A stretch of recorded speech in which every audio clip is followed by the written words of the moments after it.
로제 아파트가 전 세계 대중음악판을 뒤흔들자 중국과 일본 사람들이 배알이 꼴린 나머지 아주 별짓들을 다 하고 있습니다. 한 동남아 국가에서는 한국의 아파트는 유혹의 공간이자 세속적인 타락의 공간이다 라는 허무맹랑한 이유로 금지곡으로 지정하는 한심한 사태까지 일어나는데요. 오늘은 도저히 이들과 같은 시대를 살아가고 있다는 것이 믿기지 않을 정도의 이 나라들이 우리 로제와 한국에 대해 벌이고 있는 헛소리들을 이합집산에 소개해드리려고 합니다. 먼저 잠시 저희 광화문 브리핑 구독 설정도 부탁드리고요. 블랙핑크 멤버 로제의 아파트가 전 세계 모든 음악 스트리밍 플랫폼에서 1위를 차지했습니다. 가히 현재 전 세계에서 가장 핫한 음악이라고 평가해도 무방할 정도인데요. 사실 처음부터 아파트가 발표되자 멜로디에서 친숙한 느낌을 받았다는 사람들이 있긴 했지만 잡음은 없었습니다. 전 세계에서 가장 깐깐한 저작권법을 자랑하는 미국에서 만들어진 음악인데다 이미 저작권 문제를 해결한 다음에 인터폴레이션 방법으로 만든 음원이었기 때문에 전 세계 그 누구도 문제 제기를 할 수 없었던 겁니다. 하지만 이번에 또 역시나 일본이 자기네 나라 말로 야지를 놓습니다.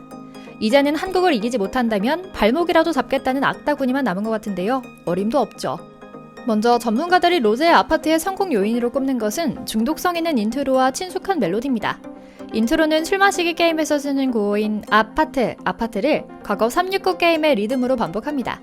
멜로디는 1970년대에서 1980년대 느낌이 나는 어디선가 들어본 것 같은 라인이죠. 그런데 이게 착각이 아닙니다. 현재 공개된 아파트 크레딧이 보면 저작권자로 로제, 브루노 마스 등 11명이 등록돼 있는데요. 마이클 체프먼과 니콜란 세친이란 색다른 이름이 눈길을 끕니다. 놀랍게도 이들은 1982년 토니 베이지를 발표한 노래 미키를 만든 이들이었는데요. 이들이 저작권자로 이름을 올린 건 아파트가 미키를 인터폴레이션, 즉 우리말로 삽입했기 때문입니다. 샘플링은 다른 음원의 일부를 직접적으로 활용한다면 인터폴레이션은 노래, 가사, 음표, 리듬 등을 기록한 악보를 바탕으로 새롭게 만들어 쓰는 것을 말하는 겁니다.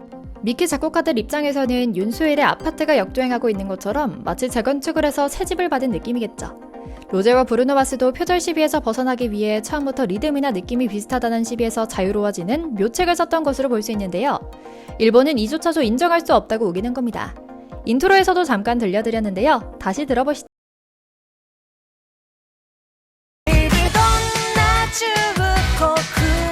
여러분들 생각은 어떠신가요?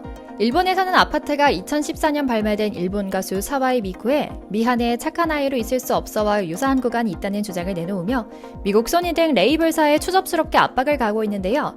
아파트의 33초 부분 내가 널 원하듯 너도 날 원하지 않아? 미안해 착한 아이로 있을 수 없어의 40초 부분 뭔가를 하는 것도 아니고 갈 곳이 있는 것도 아니어서의 멜로디가 비슷하다는 주장이죠. 웃기는 우동들입니다. 표절 논란이 나온 구간은 오래전부터 이미 수많은 곡에서 사용된 코드일 뿐 표절이라고 보기는 어렵다는 전문가들의 반박 의견이 잇따르고 있거든요. 게다가 보통 표절로 단정하기 위해서는 8마디 이상의 악보가 똑같아야 하는데 아파트와 미안해 착한 아이로 있을 수 없어는 이해에 해당하지 않죠. 일본 사람들이 어떻게든 흠집을 내려고 한다고밖에 해석이 안 되는데요.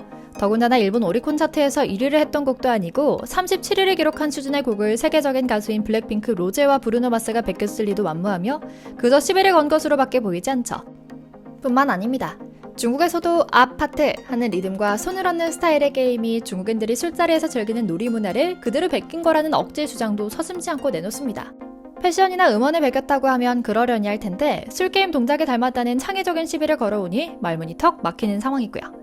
그만큼 로제와 브루노 마스의 아파트는 전 세계적인 히트가 됐다는 증거기도 하겠지만 가만히 보고 있자니 정말 어이가 없습니다. 그런데 잡음은 이게 전부가 아니었습니다. 아파트 열풍은 자연히 한국 문화에 대한 관심으로 이어졌는데요. 아파트 공개 이후 노래의 소재가 된 아파트 게임은 물론이고 한국의 전반적인 술 문화에 대해 관심을 표현하는 외국인들이 많아진 겁니다. 로제가 한 유튜브에 출연해 만든 소맥이나 함께 곁들인 청양마요 소스, 마른 오징어, 김치볶음밥 등에 대해서도 뜨거운 관심을 보이죠.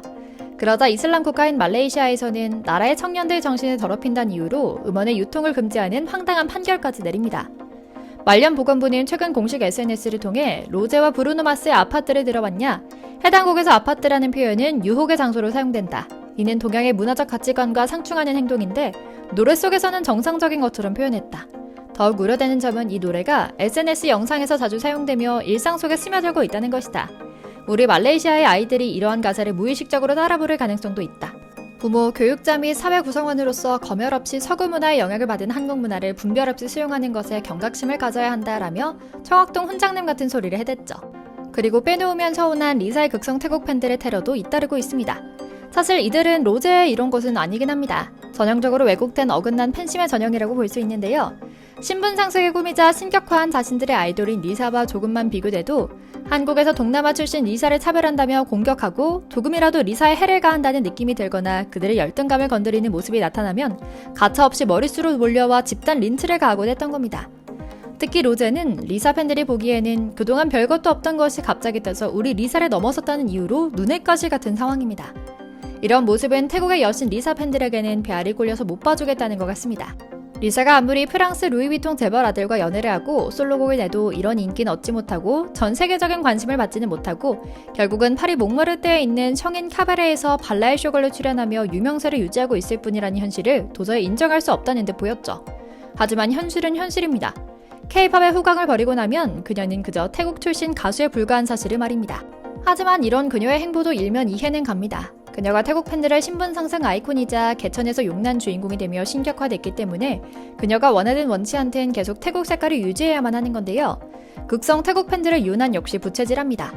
미국에 체류하느라 시차 때문에 리사의 생일 축하글을 하루 늦게 올리고 말았던 로제 SNS에 태국 사람들이 몰려가서 왜 리사의 생일을 축하하지 않냐? 어떻게 내 동료의 생일을 잊을 수 있냐?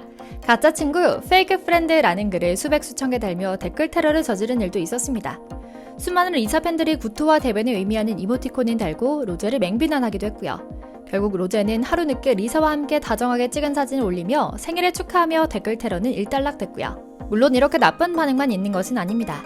원조 아파트 가수인 윤수일도 때 아닌 제2의 전성기를 맞이하게 됐거든요.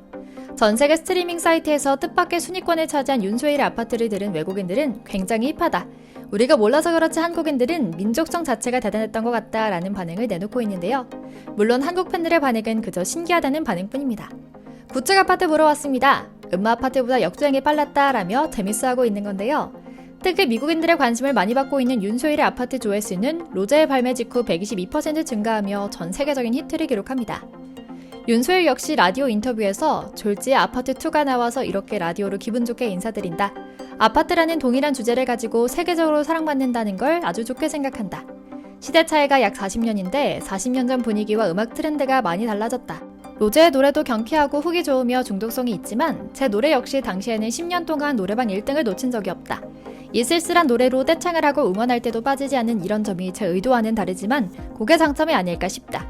이번 일을 계기로 올드 K-팝에 대한 전 세계의 관심이 더 많아지길 바란다. 로제 덕분에 나의 아파트도 재건축돼서 기쁘다고도 말했죠. 그만큼 로제의 노래 아파트는 정말 전 세계적인 관심을 넘어 사랑을 받기 시작했습니다. 아파트 하는 찰진 한국어 발음이 글로벌 팬들에게 재미있게 들리고 후렴구 밴드 사운드가 중독적인 것을 인기 비결로 보고 있는 겁니다. 그리고 질투심 폭발한 남들이 뭐라고 하더라도 이미 로제 아파트는 전 세계 음악 역사에 남는 초특급 히트작으로 기록됐습니다. 제 아무리 마음속에 경쟁심이 가득해도 잘 되는 것은 보고 배우려고 하는 자세를 갖는 것이 중요하다는 생각이 듭니다. 우리 민족은 그렇게 꾸준히 성장해왔고 전 세계가 우리의 진심과 끼를 알아준 세상을 맞이했습니다. 주변 국가들 수준이 조금이라도 더 나아지길, 우리 아티스트들이 피해받고 상처받는 일이 없어지길 기원하며 오늘 영상 마치겠습니다. 저희 광화문 브리핑 구독, 좋아요도 부탁드리고요. 오늘도 시청해주셔서 감사합니다.